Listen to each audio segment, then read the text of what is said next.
But साथ साथ दहशतगर्दी का मसला है, साथ साथ एनएफसी अवार्ड का मसला है एक सूबे के साथ। बलूचिस्तान का जो एक मसला चल रहा है ऑलरेडी, जो वहाँ के नेशनलिस्ट लीडर्स एहतजाज कर रहे हैं, वो एक अलहदा मसला है। ये आइसोलेशन में क्यों चीज़ें चल रही हैं इन योर ओपिनियन? वहाँ से सिर्फ हमें बलूचिस्तान के स्पोक्स पर्सन नज़र आ जाते हैं कभी उसको एड्रेस करते हुए। वज़ीर आज़म कैटेगोरिकली बैठ के इन सारे मसलों को एड्रेस करते हुए एक दफ़ा भी नज़र नहीं आए।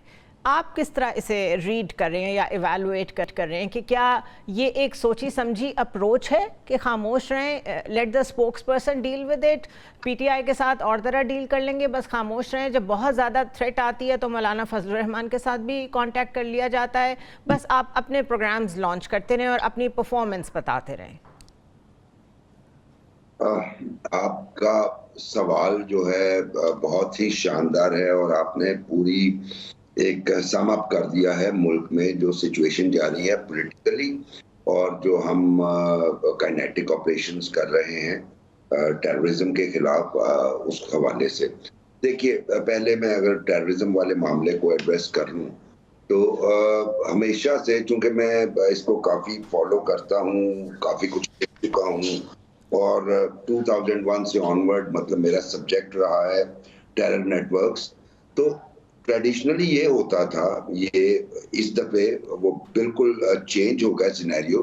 ट्रेडिशनली ये होता था कि तकरीबन जैन से अप्रैल तक स्कूल रहता था टेरर नेटवर्क्स में। वो चूंकि अपने आप को रीऑर्गेनाइज करते थे और फिर उसमें फाइनेंसिंग कैसे होनी है और ये सारा प्लान किया करते थे, और ये बड़ा लंबा अरसा रहा। लेकिन अब गुज़िश्ता 1-2 सालों से हम ये देख रहे हैं कि वो मतलब they are on the strike हर वक्त, अराउंड द क्लॉक, पूरा साल। वो जो गैप पहले हमें वो जो नजर आता था, प्रेडिक्टेबिलिटी थी, that is no more there. No more. अब उसमें एक चीज तो तय है कि मतलब अब उन्होंने ये तहैया किया हुआ है कि जी हमने अपनी एक्टिविटीज जारी रखनी है, हमें कहीं पे पॉज देने की जरूरत नहीं है। यही वजह है कि हमने भी, यानी रियासत पाकिस्तान ने भी ऑपरेशंस जो हैं वो उसी तरीके से targeted operation, intelligence based operations, intelligence agencies और सीटीडी, पुलिस, आर्मी, ये सारे मिलके कर रहे हैं।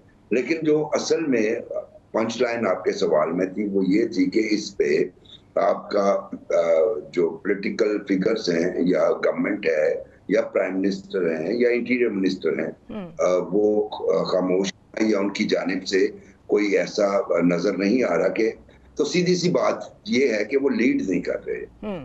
ये जो और ये भी ट्रेडिशनली बात इस्टेब्लिश हो चुकी है कि ठीक है, सवात ऑपरेशन हुआ, उसके बाद ज़रबे अज़ब हुआ जिसमें पॉलिटिकल लीडरशिप साथ शामिल थी।